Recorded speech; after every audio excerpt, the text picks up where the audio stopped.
Let it be understood clearly. God is not a power to be used by man. If you will take that as the first word and the last word of this hour, we shall have a foundation. God is. God is the only presence, the only power, the only life, the only law. The moment you try to employ God against something, against a disease, against a person, against a political party, against a bank statement, you and I have, in that instant, accepted two powers. We have left the altar of the one and gone out into the arena where shadows wrestle with shadows. Do you not see what happens when prayer becomes a strategy?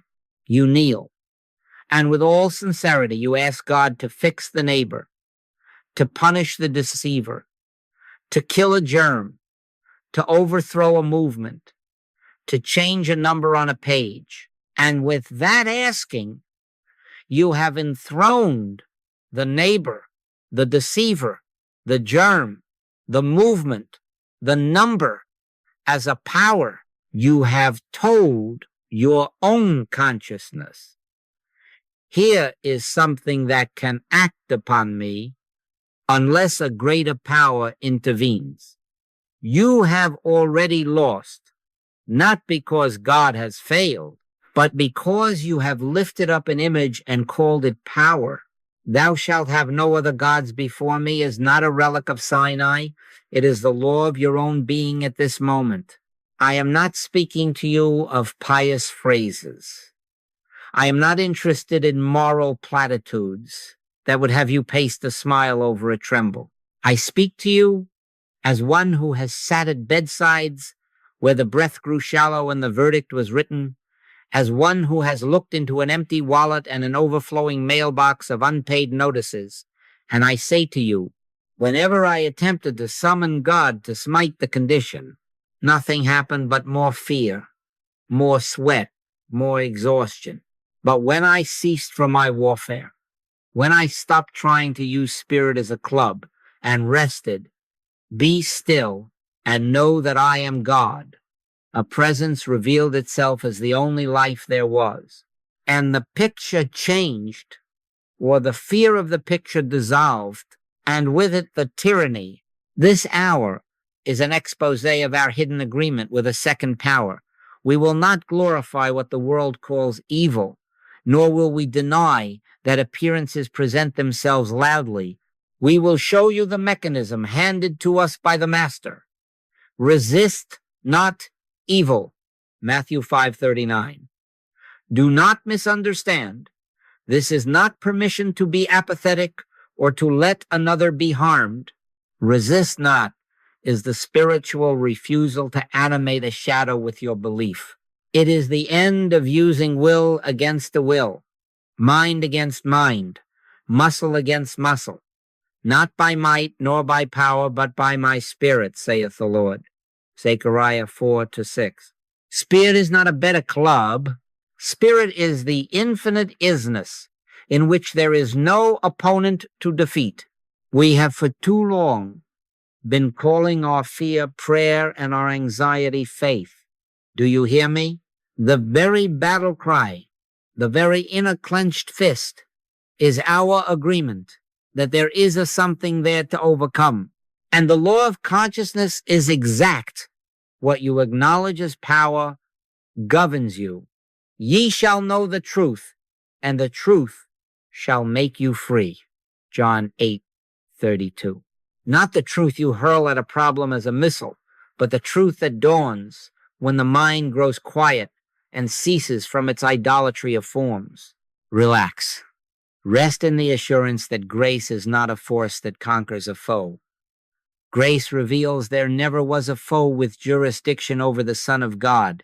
If you are to take a step tonight, let it be this. Stop trying to use God. Stop the bargaining.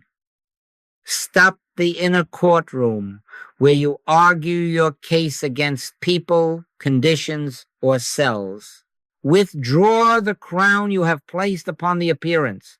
Let it be seen in you that form of body, of bank, of ballot has no authority unless consciousness crowns it. Hear the ancient whisper as present fact. My grace is sufficient for thee. 2 Corinthians 12-9. Sufficient for what? For being, for life, for harmony that is not won, but revealed. We shall go on in this work to unveil how resist not operates in you as practical law, how in the face of a shouting appearance, you do not create an enemy power and then spend your years pounding at it. But for now, take this foundation into your heart. God is not your weapon. God is your life. In that recognition, the need to fight fades, and with it the world you have been fighting. Now, let us look with unflinching honesty at the hidden agreement, this subtle signing of a contract with a second power that takes place the very moment we announce a battle. Do you not see that the instant you say, I must fight this evil, you have named it power, presence, law, and inevitability. You have granted it throne and scepter. You have bestowed upon it jurisdiction and then summoned a greater force to oust it. In that one act, the two-power universe is born in your own consciousness. And once born there, it will compel you to live under its rules: fear, defense, counterattack, exhaustion. Trace the logic with me. If I resist the disease as a power, I have first crowned it with the authority to act upon life. If I resist a person as a power, I have called their will a law over me. If I resist a condition, death, prejudice, decay as power, I have accepted it as reality with rights. Judge not according to the appearance, but judge righteous judgment. John 7:24. Righteous judgment is not the human gavel of argument and panic action.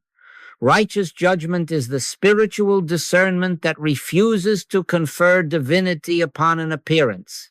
To resist evil as power is to enthrone it as power. That is the diagnosis. Do you not see that the very act of resistance can be an act of worship, fearful worship of the thing resisted? Thou shalt have no other gods before me is the law of consciousness, not a museum plaque. The minute we kneel in our hearts before disease or sin or lack, even to smite it, we have acknowledged it as God enough to require smiting. That is idolatry. And idolatry, by the nature of consciousness, binds the idolater to his idol. This is why many a prayer grows tired in the mouth. It is a prayer addressed to God, while eyes and heart are fixed upon the creature. I am not counseling apathy. I am exposing the counterfeit activity that masquerades as faith. Human effort, willpower, clever argument, hurried plans, clenched muscles, the late night plotting and the early morning dread. This is the currency of the two-power world. You may spend it freely, but it will purchase only more fear. Spiritual realization is of another order. It is the quiet, unheroic withdrawing of belief from an opposing power. It is the spiritual poise that says, there is no law behind this. No divine ordinance authorizes it. Therefore, it has no mandate to govern the Son of God. Stand still and see the salvation of the Lord. Exodus 14:13 is not laziness. It is the refusal to energize a shadow by striking at it. When I speak of the illusion of evil, I am not mocking your tears or denying human sensation. The mirage mocks no traveler's thirst. It only lacks water. So it is with evil. The form is visible, audible, often painfully so, but there is no creator back of it, no law to sustain it. Against such there is no law. Galatians 5:23 is Paul's word for the fruit of spirit. And by implication, it tells you what bears the seal of law: love, joy, peace. Where is the statute that ordains hate as eternal? Where is the divine legislation that decrees disease as God's will? Search the Father, and you will find none. Therefore, what presents itself as power is power only by our consent. I remember nights of bargaining prayer when a verdict seemed written and time was short. I fought the name on the chart. I argued with the symptom. I quoted truth as a cudgel and grew weary. The turning did not come with a bigger fight. It came with a smaller I. It came with a yielded, be still and know that I am God. Psalm 46:10. Until the inner storm spent itself and an authority not my own announced itself as presence. The picture lost command. Sometimes it changed. Sometimes it faded from importance.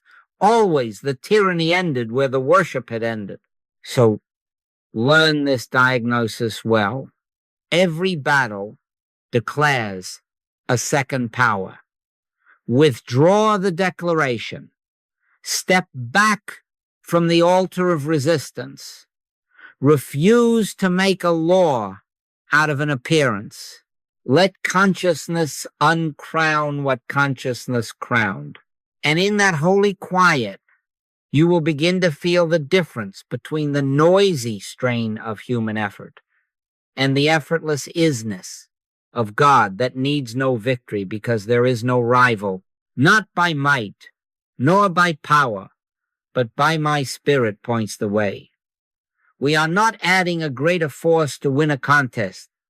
We are awakening to the absence of contest in God. Let it be understood clearly.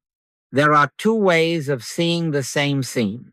Material sense interprets life as the ceaseless contest of forces, push and pull, gain and loss, germs and drugs, villains and heroes, parties and counterparties.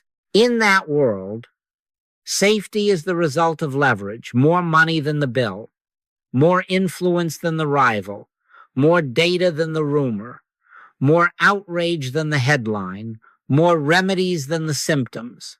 So, we reach for props, savings and credit lines, insurance and contacts, prescriptions and supplements, inboxes and feeds, talking points and lawsuits, expert opinions and breaking news. And if those fail, we amplify our anger to feel strong again.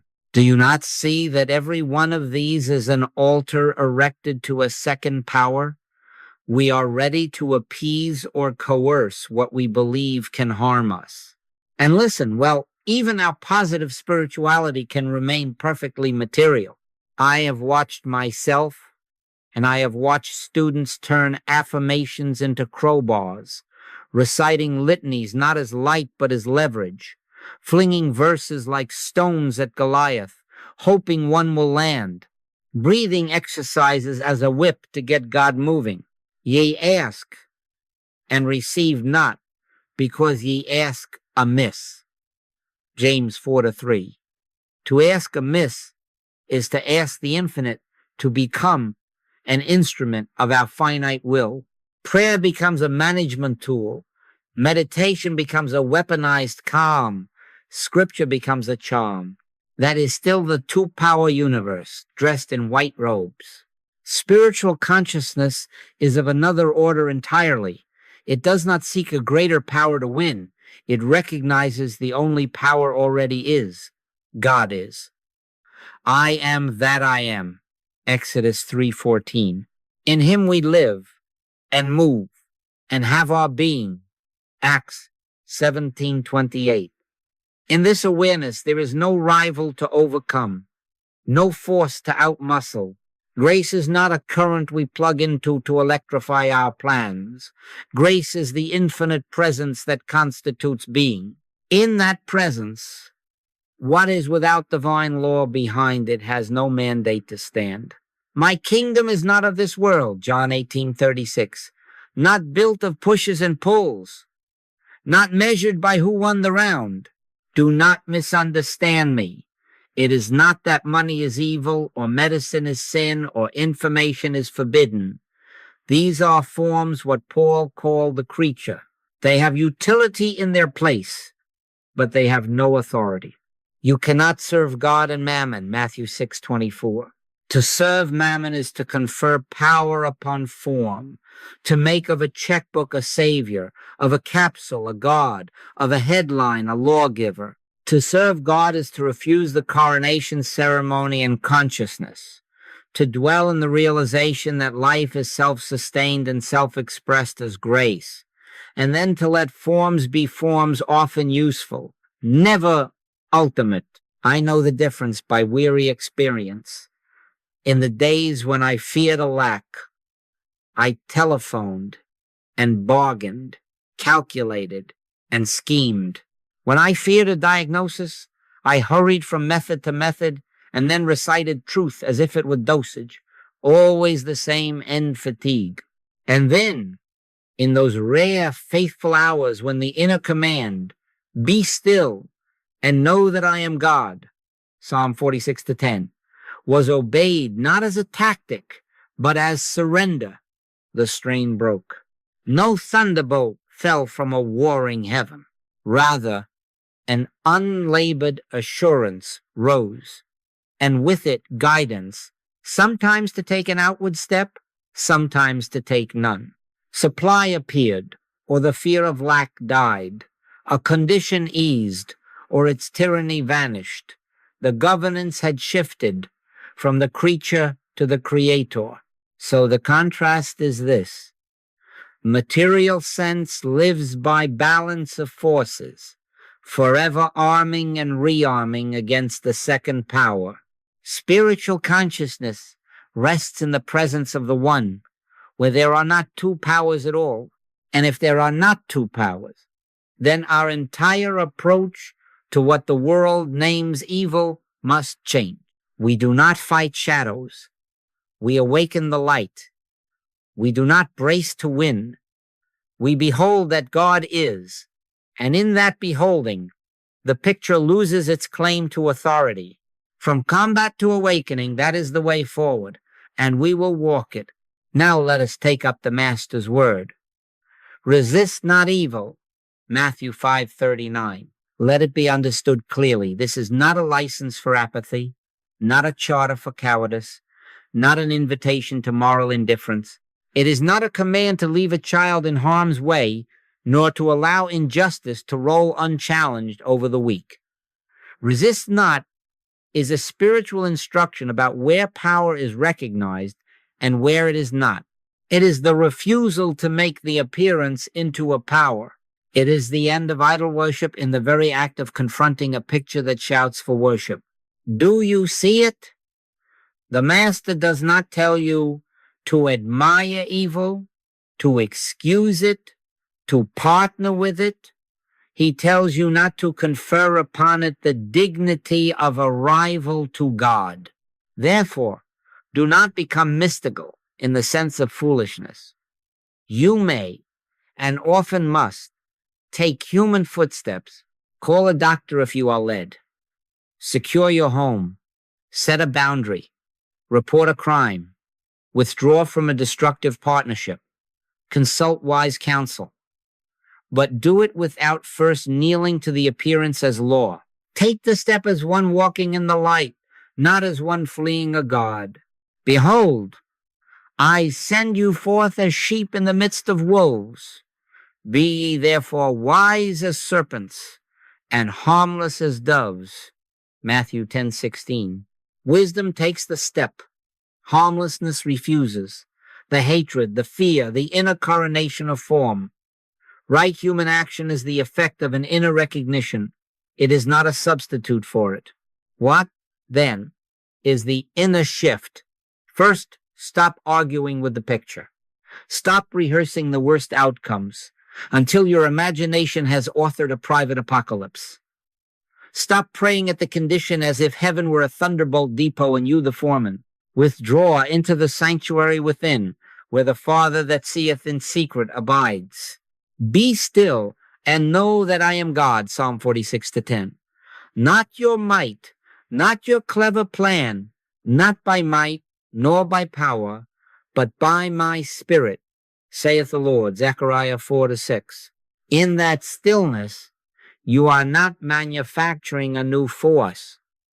You are consenting to the only presence that is, and in that consent, the picture loses its borrowed authority. Some of you ask, but if I do not resist, will not evil win? Hear Paul, be not overcome of evil, but overcome evil with good. Romans 12:21.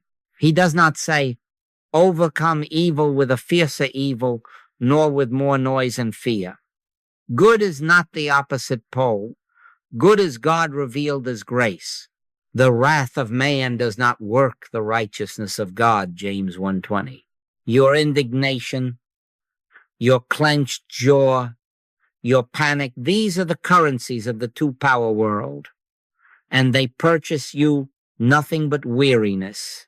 But when you turn within and abide, the guidance that comes may send you to speak a firm no, to sign a paper, to place a call, to walk away, or to do nothing at all. The action is righteous because it proceeds from recognition, not reaction. Do not misread resist not as permissiveness.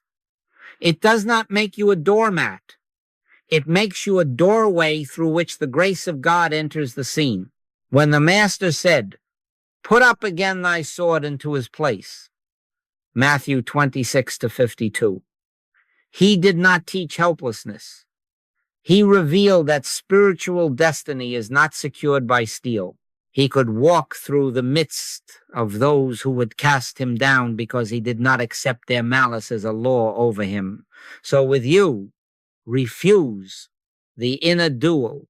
Let the creature's voice rage if it must. You will not answer it with worship. Now, practice this in little things until it becomes your way. When a headline blares, do not let it be your God. When a symptom taps on the body, do not crown it in consciousness. Turn within.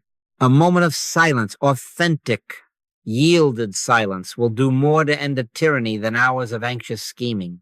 And then, if a step is given, take it in poise. If no step is given, remain at peace. For our victory is not a conquest. It is a revelation. God is. And where God is all, there is no second power to resist. Let us make the mechanism plain. In the world ye shall have tribulation, but be of good cheer. I have overcome the world. John 16:33. How did the master overcome the world? By building a greater force? By amassing counterpower? No. He overcame the belief that there is something to be overcome. He withdrew from the hypnotism that calls the picture power, and in that withdrawal, the picture lost authority. We do not add strength to conquer. We relax struggle to see. We overcome not by defeating a rival. We overcome by discovering there never was a rival to God. Do you not see that the whole tangle rests upon this, creator or creature? If creator, then the authority is God, life expressing itself by grace. If creature, then the authority is form, body, and symptom, ledger and headline, rumor and reputation. Who changed the truth of God into a lie and worshipped and served the creature more than the creator? Romans 1:25. That is the story of our fears. We worship the creature when we fear it. We serve it when we strategize all night to appease it. We crown it when we ask God to go out and subdue it as if it were a second God. The creature is not cause. The creature is report, image, appearance, phenomenon like a weather report that may be accurate or false, but never the sky itself. God alone is cause. God alone is law. God alone is power. Fear is misplaced worship. What you fear, you exalt. What you exalt governs you. Fear says to the appearance, you may act upon me. I am your subject. Love, spiritual love, not sentiment, says, there is no law back of you. There is no divine ordinance empowering you. Therefore you have no mandate here. Perfect love casteth out fear. 1 John 4:18. And when fear is withdrawn, hypnotism dissolves. The snake on the path was a rope all along, but the heart pounded as if venom coursed through it. The pounding stopped not when a club killed a snake, but when light revealed a rope. So it is with what the world calls evil. Light, not force, ends the tyranny. Therefore, the battle ends first in consciousness. Settle this, and you will spare yourself years of useless warfare. The adjustment in the picture is the echo of a change in recognition, not by might nor by power, but by my spirit, saith the Lord. Zechariah 4:6. Spirit is not a current to magnify your will. Spirit is the unveiling of God as the only presence. As recognition dawns, guidance appears, sometimes to take a step, sometimes to stand still. But the step is secondary. The primary shift is the decrowning of form. Be still and know that I am God. Psalm 46:10 is not a posture for Sunday only. It is the operative law every hour. Be still, and the creature loses its borrowed voice. No. And what claimed dominion is revealed as sound without source. I can testify how ordinary this looks and how extraordinary it is. There was a morning when a collector's notice seemed the very rod of Pharaoh. The mind raced. Telephone this one, stall that one, plead here, hide there. I sat, exhausted by dramas that had not yet happened. And the inner word came, not as a technique, but as rescue. Be still. In that stillness, there was no argument, no bargains, no affirmations flung like stones. There was only a presence. The fear drained. Minutes later, without plan, a call went out, not from panic, but from poise. The voice on the other end, once harsh, was gentle. An arrangement was offered I had not imagined. Was that grace beating a tyrant? No. It was grace revealing there was no tyrant in the first place, only a creature that had worn a crown I had given it. So let it be clear to you, grace does not defeat evil. Grace reveals evil never had power to begin with. We are not enlisting God in our campaigns. We are resigning from campaigns that begin with idolatry. We are not making declarations to force the universe. We are withdrawing belief from what never had law. Relax. Rest in the assurance that form, even when loud, is not authority. Rest until the only presence is felt as presence. Then move if you are moved. Speak if the word is given, or remain quiet in the holy fact. God is. And where God is all the world's theater has no script that can bind the Son of God. My grace is sufficient for thee, 2 Corinthians 12-9. Sufficient for what? For seeing, and in seeing, overcoming, not a rival, but a lie. Now comes the proving ground. When the telephone rings at midnight, when a chart is handed to you with a word you had vowed never to hear, when a trusted friend speaks a sentence that breaks something inside, when a notice arrives stamped final, when a door slams and the mind shouts, act now or else, That is the hour the creature demands coronation. The appearance does not merely introduce itself. It issues commands. Hurry, decide, strike first, sign here, say something you will regret, spend what you do not have, promise what you cannot fulfill, kneel. And because of the clock, because of the tone of voice, because of the costume of authority, the temptation is strong to surrender not to God, but to a second power. Let it be understood clearly. The crisis is not the event. The crisis is the invitation to accept two powers. Do you not see that the shout, act now or else, seeks not so much your action as your agreement? If it captures your agreement, it has its power.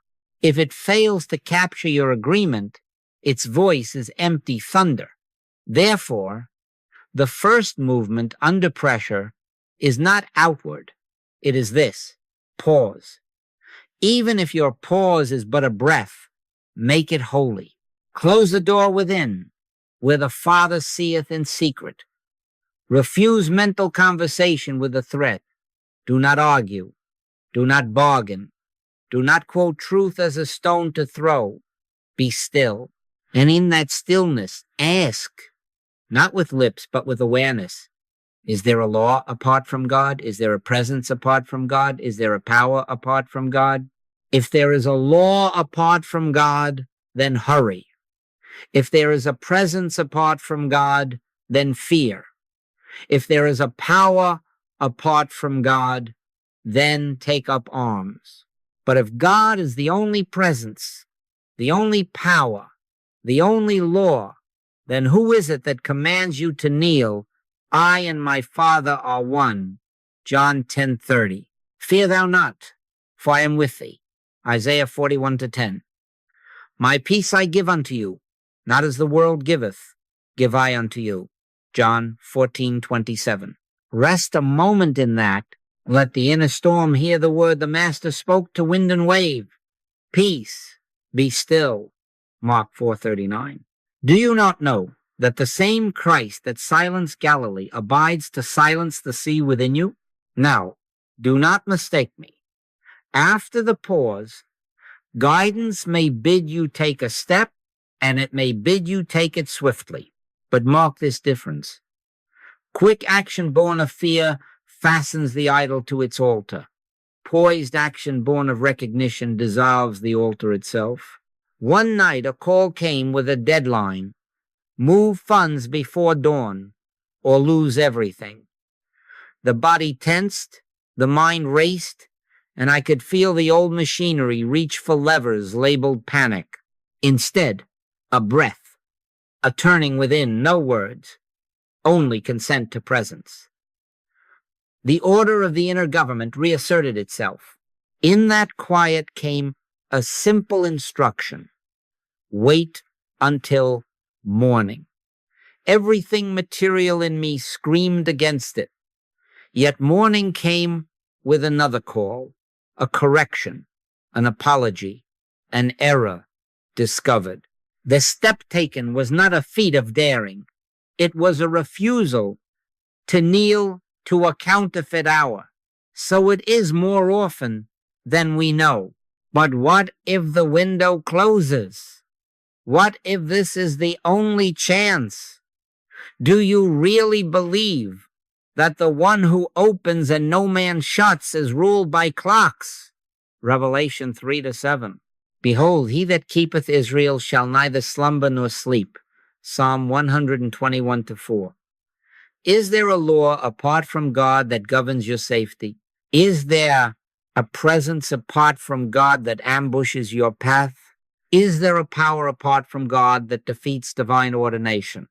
If not, then you can afford in the very jaws of an ultimatum to relax, not to become passive, but to become governed, not by might nor by power, but by my spirit, saith the Lord. Zechariah 4-6. So here is your instruction under fire.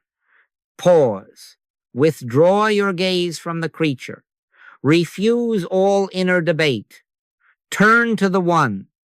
Abide until the felt assurance dawns.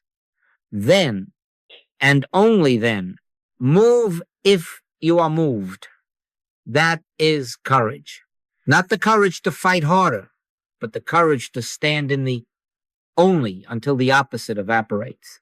It takes more bravery to rest one's weight on God than to swing a louder sword. Relax. Rest in the assurance that there are not two powers. Let the picture shout.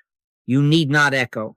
And you will find time again and time again and time again that when you do not lend the appearance your agreement, its or else never arrives. Stand still and see the salvation of the Lord. Exodus 14:13. In that standing still, you will see that salvation is not rescue from a rival. It is revelation of the only. Let it be understood clearly. Using God is the sure sign you have not yet rested in God. Do you not see that the entire machinery of exhaustion is set in motion the instant you choose the path of power struggle? From that moment you must measure. Have I prayed enough? You must prove. Is the result here yet? You must defend. What if it comes back? And when one skirmish seems won, the old question knocks louder than before. And now what next? This is why so many who work so hard at religion look so very tired. They are not resting in God. They are trying to get God to work for them. Except the Lord build the house. They labor in vain that build it. It is vain for you to rise up early, to sit up late, for so he giveth his beloved sleep. Psalm 127:1-2. Here is the spiritual pitfall. We take prayer and turn it into technique, truth, and turn it into leverage. God and turn him into a means. We memorize a passage as if it were a crowbar. We sit for meditation as if timing a fuse. We speak holy words as if loading a catapult to fling at the problem.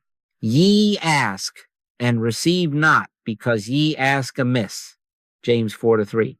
To ask amiss is to ask the infinite to fit our finite plan, to conscript grace into our campaign. God is not a power to be used by man. God is the only presence, the only power, the only law, not by might, nor by power, but by my spirit, saith the Lord. Zechariah 4:6. Spirit is not a current you aim. Spirit is the very life that is omnipresent, self-fulfilling as grace. I can testify how seductive the power way is and how wearying. In a certain season, I kept a ledger in my heart of prayers offered and outcomes obtained, as if heaven were an office and I its bookkeeper. I argued, I affirmed, I tightened my jaw with a kind of piety that sounds brave but sleeps poorly. If a result came, I rejoiced a moment. And then dread arrived with its old demand. Hold the gain. Now guard it. And now what next? That is bondage to the creature in religious clothes. The day the bookkeeper resigned, the rest began. Come unto me, all ye that labor and are heavy laden, and I will give you rest. Ye shall find rest unto your souls. Matthew 11:28-29. The labor was not the work itself. The labor was trying to make God a tool. Grace is not earned, not forced, not aimed. Grace is recognized and yielded to. In returning and rest shall ye be saved. In quietness and in confidence shall be your strength. Isaiah 30:15. Returning, turning again within from the field of battle to the inner sanctuary. Rest ceasing from the weaponry of anxious religion.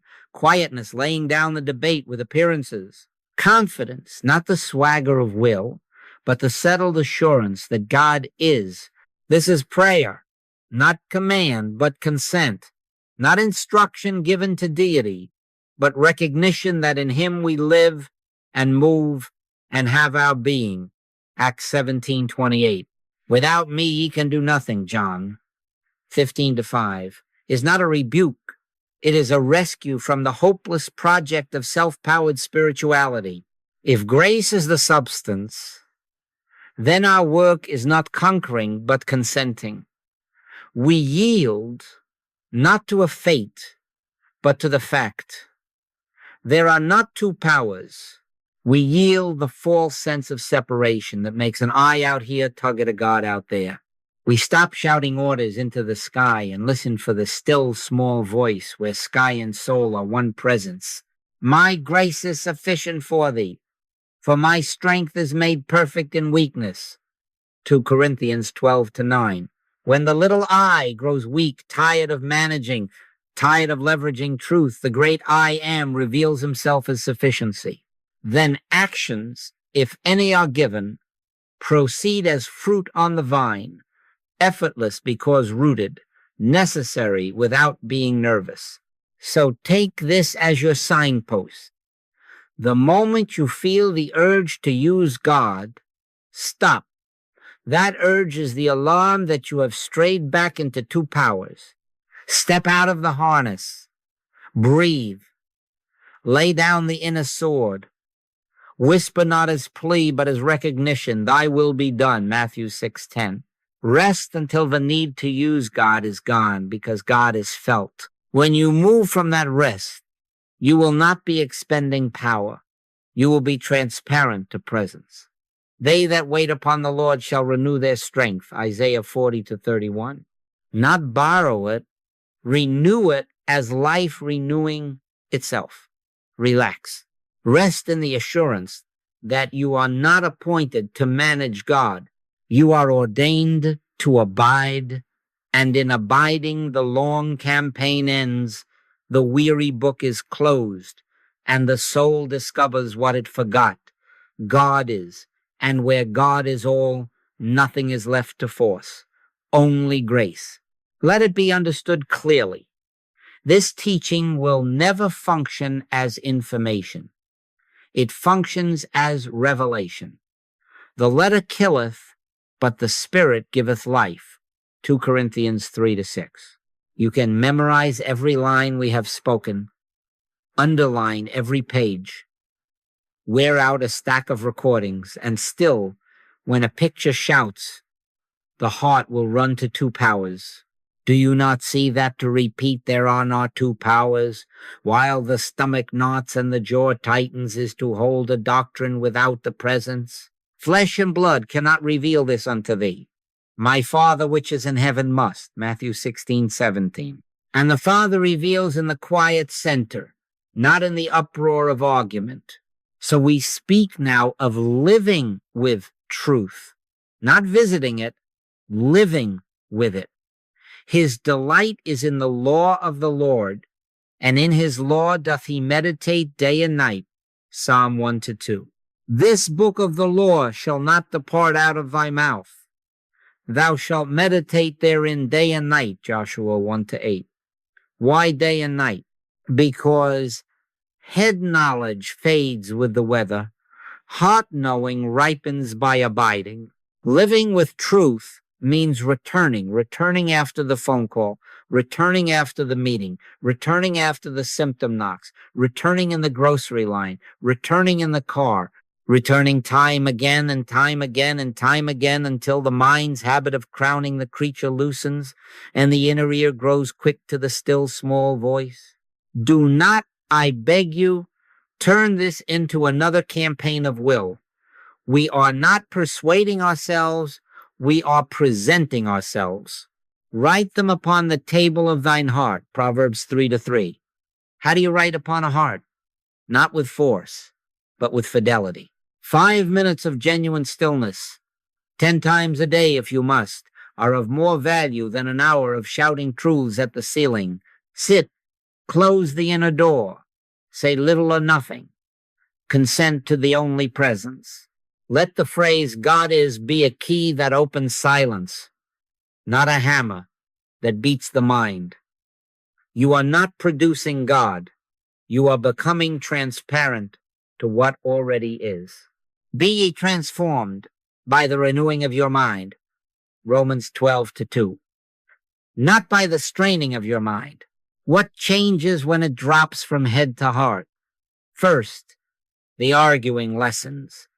The courtroom in you grows quiet because there is no defendant left to convict and no rival left to defeat. Second, the fear of form fades. A diagnosis, a balance due, a headline, these arrive as weather, not as law. They may require a coat or an umbrella, a call or a step, but they do not require worship. Third, guidance becomes simple. The direction you could not coax by debate appears without fanfare, a word to say, a paper to sign, a no to speak, a silence to keep. My sheep hear my voice, John 10:27. When the heart knows, the feet move without the old panic. Right action becomes spontaneous because it is fruit on the vine, not fruit wired to the branch with anxious twine. I can testify to the difference. In an earlier season, I recited, God is like a soldier polishing a weapon. When a creditor called, courage lasted exactly 3 seconds. Then the old machinery whirred, and I ran the corridors of 2 powers. Later, after months of gentle returning, not as technique but as homecoming, the same call arrived. Something had shifted. I did not feel brave. I felt accompanied. There was no inner speech to manage the scene, only the awareness. I and my Father are one. John 10:30. The outward steps were as before, return a call, propose an arrangement, but they were not undertaken to beat an enemy. They unfolded inside assurance. That is heart knowing. It is not loud. It is not dramatic. It is steady. Therefore, aim no longer at convincing yourself. You cannot, the intellect cannot birth what only the Spirit reveals. Ye shall know the truth, and the truth shall make you free. John 8:32. Not ye shall reason the truth, know by revelation. Become still enough that the Father within can say what no book, not even this voice, can say to you. Relax. Rest in the assurance that every time you turn within, the grooves are cut deeper upon the table of the heart, until at last, without fanfare, you discover that the words "there are not 2 powers" have ceased to be a sentence and become a seeing. Then the creature loses its throne. Guidance becomes ordinary holiness, and life proceeds under quiet authority, the only presence lived, not argued. Let it be understood clearly. If the freedom we claim in God does not extend to the one sitting across our table, we have not yet learned freedom. Do you not see that the impulse to press, to convince, to argue a spouse or a child or a colleague into our view is the very 2-power belief dressed in family clothes? You are trying to use truth as leverage. You are trying to make a demonstration at someone as if the living God were a persuasion tool, and from that moment you have enthroned a second power, the person. Where the Spirit of the Lord is, there is liberty. 2 Corinthians 3:17. If Spirit is here, liberty must be here. Liberty for you and liberty for them. I meet it everywhere. If only I could show my husband one healing, then he would believe. If my daughter would read this book, she would be safe. If my friend would come to class, he would be changed. And I must say to you, as I have said to myself, this is a hopeless task. A spiritual demonstration is only visible to those of spiritual apprehension. No man can come to me except the Father which hath sent me draw him. John 6:44. Do you not know what that means? It means you may knock, but you may not push. You may bear witness, but you may not coerce. You may love, but you may not engineer the hour of another's awakening.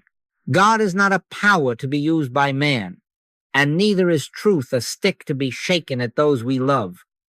The minute you set out to win an argument for God, you have fashioned a weapon and called it prayer. This is not our way. Judge not, that ye be not judged. Matthew 7:1. Why? Because the judging mind quickly becomes a managing mind, and the managing mind grows cruel even in the name of love. Freedom is part of grace. If you remove freedom from your dealings, you remove grace from your dealings. And then you toil, and they resist, and everyone is tired. So let the rule be simple and kind. Offer a word of love. Offer a book if it is asked for. Offer a prayer in the secret place. Offer your own quiet lived assurance. Then go no further. Grant them their journey. Behold, I stand at the door and knock. Revelation 3:20. The Christ does not break the latch. He waits. Can you do less?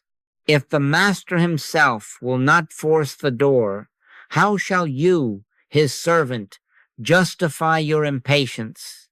Trust the Father to draw his own. I can testify to the relief of obedience here.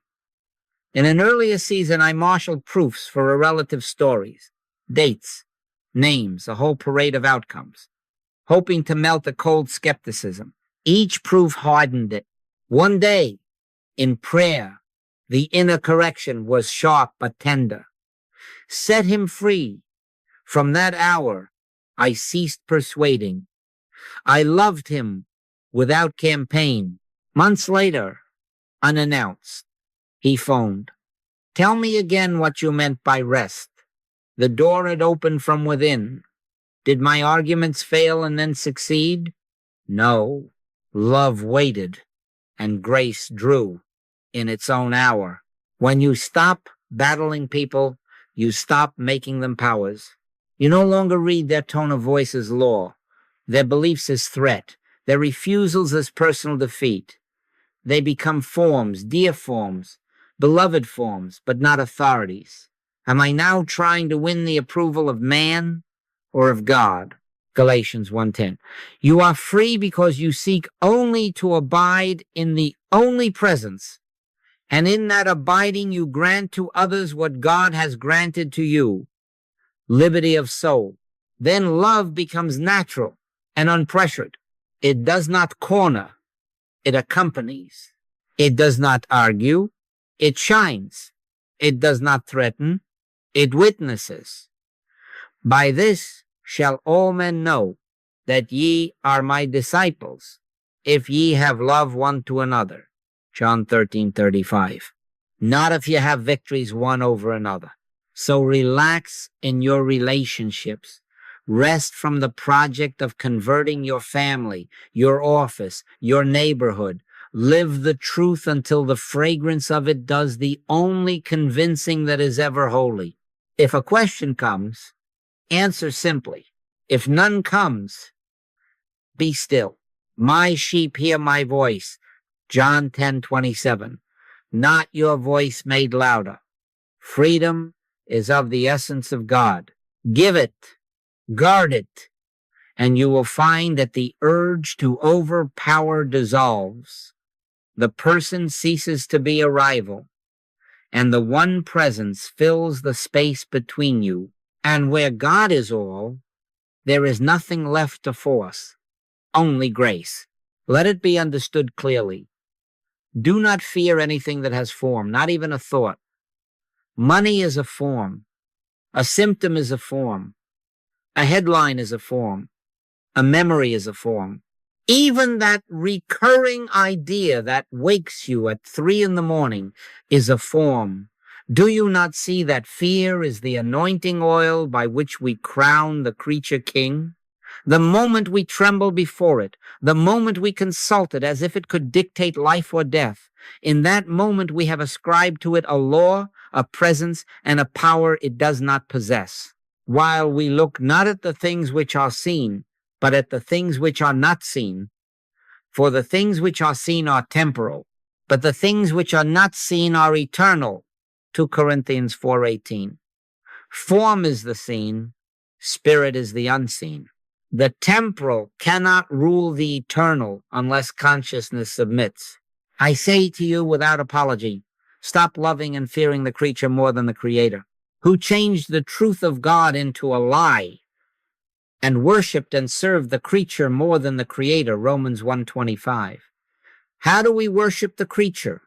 By dread. Dread is devotion in reverse. It genuflects before symptoms, calculations, rumors.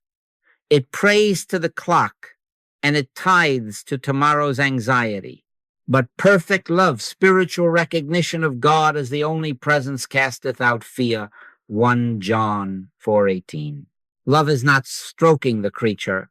Love is resting so thoroughly in God that the creature, stripped of borrowed majesty, stands before you as what it always was: effect, not cause; servant, not master; picture, not power. When fear dissolves, the creature becomes companionable. Do you hear that word? Companionable. Money becomes a tool to be used, not a master to appease. The body becomes a temple to be tended, not a tyrant to obey. Headlines become weather to be observed, not commandments to be kept.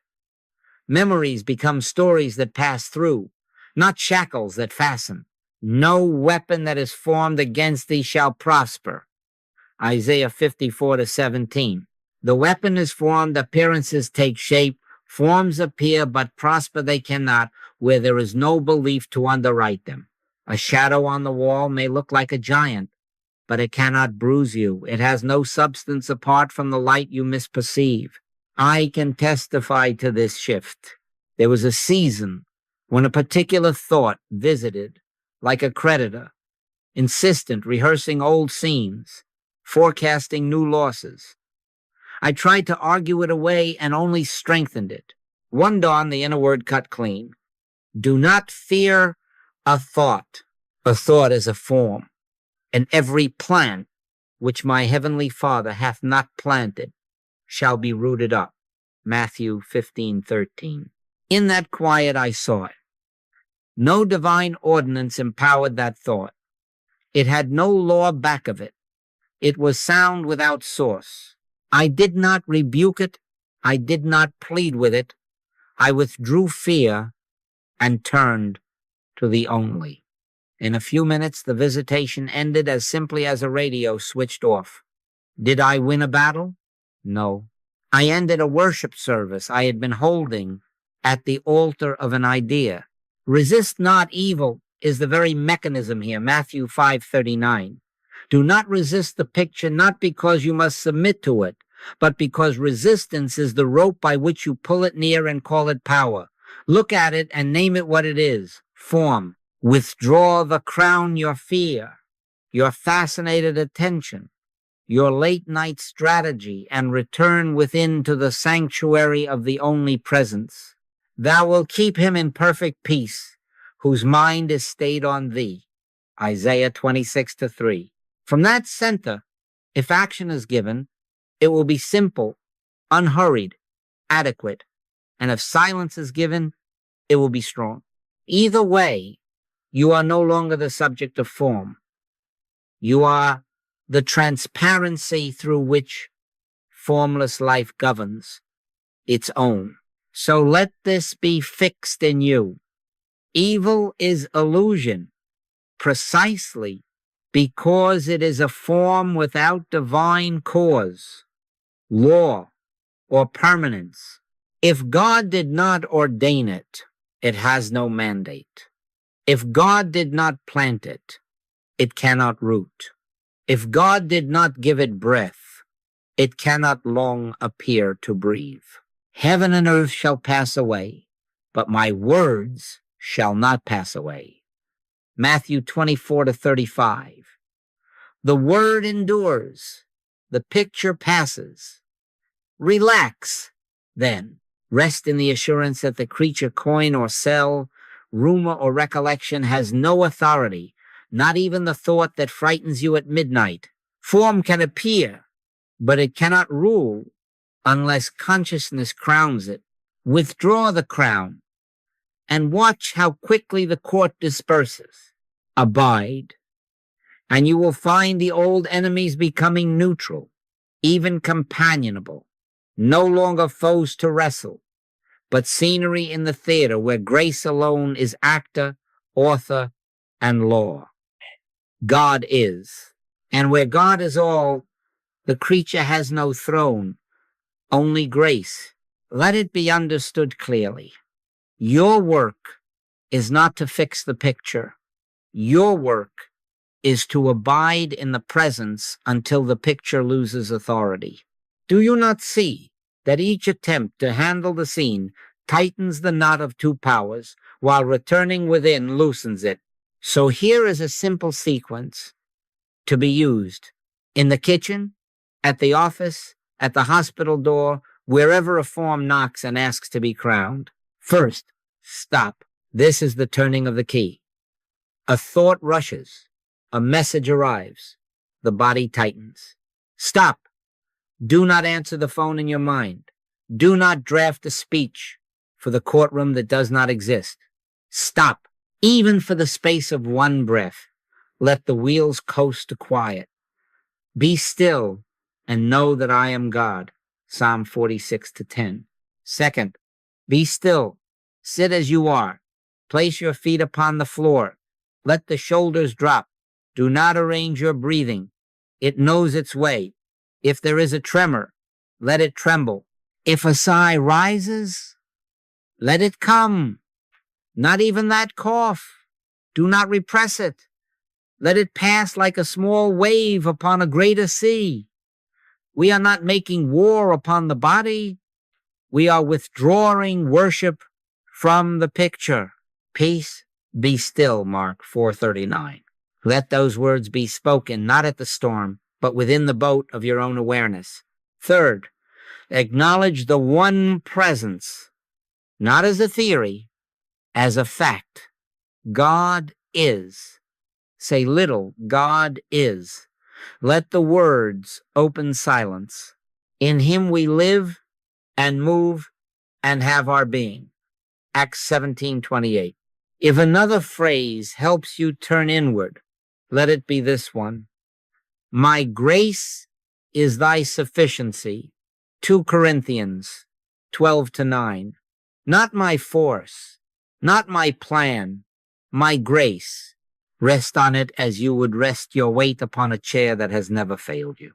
Fourth, deny a second power, not by argument, but by recognition. There are not two powers. Whisper it if you must. There are not two powers. If God is the only, what then is this picture? Form, effect, a shadow without voice. Every plant which my heavenly Father hath not planted shall be rooted up. Matthew 15:13. We are not rooting. We are refusing to fertilize with fear. Denial is simply this: the refusal to let the creature sit in God's seat. Fifth, listen. Do not manufacture guidance. Do not bargain. If peace comes, then I will. No. Let peace be the first demonstration.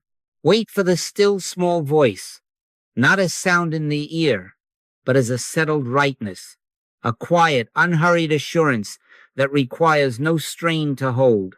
My sheep hear my voice, John 10:27. When the inner weather clears, you will know. If nothing comes, do nothing. Silence can be the entire instruction. Sixth, follow the quiet leading. It will be simple. Make the call. Do not make the call. Sign. Do not sign. Go. Stay. Speak a word. Keep a silence. The hallmark will be absence of push. not by might, nor by power, but by my Spirit.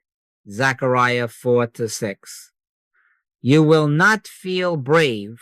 You will feel accompanied. And the step taken will not be to conquer a rival. It will be the fruit of resting in the only. Set this expectation firmly. The first demonstration is inward peace without bargaining.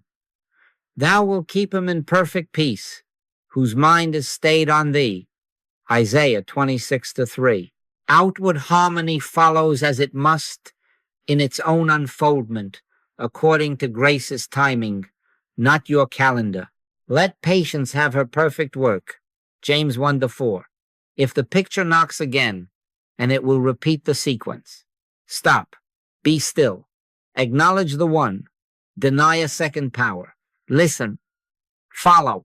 Time again and time again and time again, until the habit of crowning the creature breaks and the inner government stands. Now this is practice, not performance, not display. Practice. In the grocery line, in traffic, before a meeting, after a headline, 5 breaths, then 10. 5 minutes, then 15. Let the heart grow used to resting its weight where it belongs. And remember, if in the midst of it the mind leaps up with its old shouts, smile at it as you would at a child who forgot and ran. Bring it back gently. My grace is thy sufficiency. Peace, be still. There are not two powers.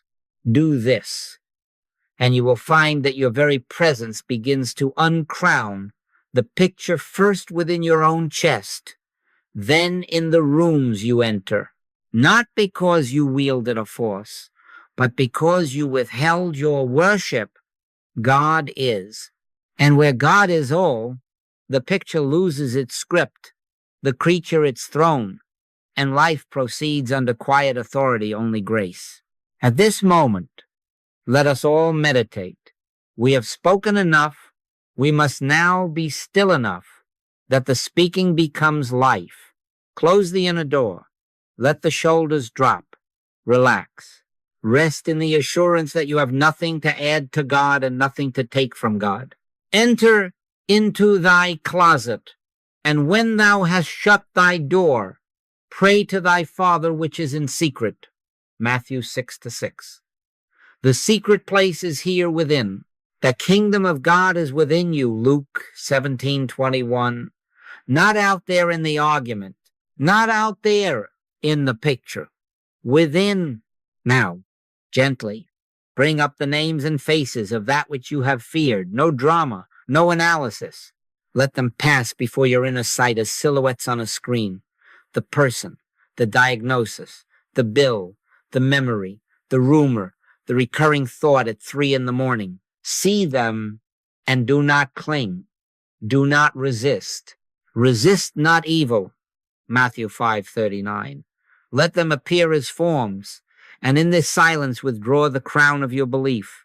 Say quietly within yourself, not as debate, but as recognition, God is. There are not two powers. Be still and know that I am God. Psalm 46-10. As you say it. Let the words fall away until only the knowing remains. Consent now to grace as the only law operating here. Do you not see? You are not summoning a power to fight. You are yielding to the presence. That is all. Not by might nor by power, but by my Spirit, saith the Lord. Zechariah 4-6.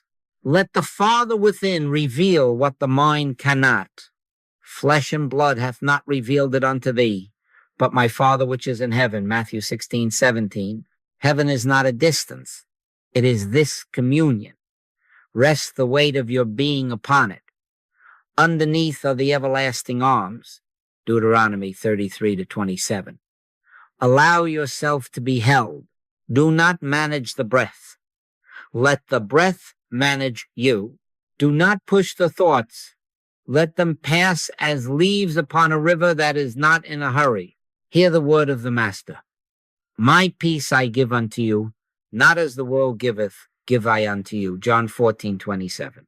Peace that does not depend upon a picture changing. Peace that is itself the first and final demonstration. Let that peace settle now, like clear water in a glass no longer shaken. He maketh me to lie down in green pastures. He leadeth me beside the still waters. Thou preparest a table before me in the presence of mine enemies. Psalm 23:2-5. The table is spread here, even while appearances parade. Eat of this rest, drink of this confidence. The enemies are spectators. They have no seat at this table unless you pull out the chair. If a word is needed, let it be simple. Father, thou art the only presence, the only power, the only law. Thy grace is my sufficiency. Now 2 Corinthians 12-9. I and my Father are one. John 10:30. And then be silent again. Listen, not for sentences, for assurance, for that quiet, companioning certainty that requires no effort to hold. If a leading rises, it will be gentle, adequate, without push. If none rises, remain as you are. In quietness and in confidence shall be your strength. Isaiah 30-15. Let us agree together that we will return to this recognition daily, time again and time again and time again. Before you pick up the phone, come early to stillness. Before you sign the paper, come early to stillness. Before the meeting, before the headline, before the house wakes, come early. 15 minutes is not a law. It is a kindness to your own soul and to the atmosphere we share. If we meet together in this work, come early also. Find your seat in the silence so that the room itself may become a sanctuary, not because we force it, but because we abide in the only. We close now not with an ending, but with a beginning. The practice of resting back, moment by moment, into the one, casting all your care upon him, for he careth for you, 1 Peter 5-7. When care tries to reclaim you, do not wrestle. Return, stop, be still, acknowledge the one, deny a second power, listen, follow. And in that rhythm, you will discover what we have said in 100 ways. When you rest in God as the only presence, the illusion loses its stage. Peace be still. My grace is thy sufficiency. God is, and where God is all, there is nothing left to force, only grace.